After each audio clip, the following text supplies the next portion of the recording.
নমস্কার, আমি Sujoy Kumar Das, life adviser. আজকে একটা ছোট্ট বিষয় বলছি। এখন আমাদের পশ্চিমবাংলায় এবং আরও 4টে রাজ্যে ভোট হবে, বিধানসভা ভোট। তো এই রাজনীতির ময়দানে প্রত্যেকে দেখবেন আসবে, এমএলএ হবে, মন্ত্রীপদ গঠন হবে, তারা আমাদের রাজ্যের দেশের ভালোর জন্যই কিছু হবে, সবাই আমরা ভোট দেবো, রাজ্যের ভালোর জন্য তারা কাজ করবে।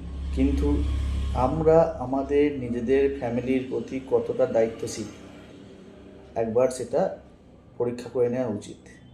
অ্যাকচুয়ালি আমরা কি সবাই মেডিক্লেম করে রেখেছি? আমাদের প্রিয়জনদের জন্য যদি কোনো বিপদ হয়, কোনো দিন হঠাৎ কোনো প্রবলেম হলে তাদেরকে কি বেস্ট পরিষেবা দিতে পারবো, ট্রিটমেন্ট দিতে পারবো? সেটা একবার দেখে নেওয়া দরকার, চেক করে নেওয়া দরকার। কারণ আমরা নিজেদের কর্মজীবনে এতটাই ব্যস্ত থাকি যে এইসবগুলো বিষয় নিয়ে ভাবার প্রয়োজন হয় না। কিন্তু হঠাৎ কোনো প্রবলেম ঘটে গেলে তখন ভাবি যে করলে ভালো হতো। কিন্তু ইন্স্যুরেন্স এমন একটা প্রোডাক্ট যেটা বিপদ হয়ে গেলে, কিছু ঘটে গেলে আর কিন্তু করা যাবে না।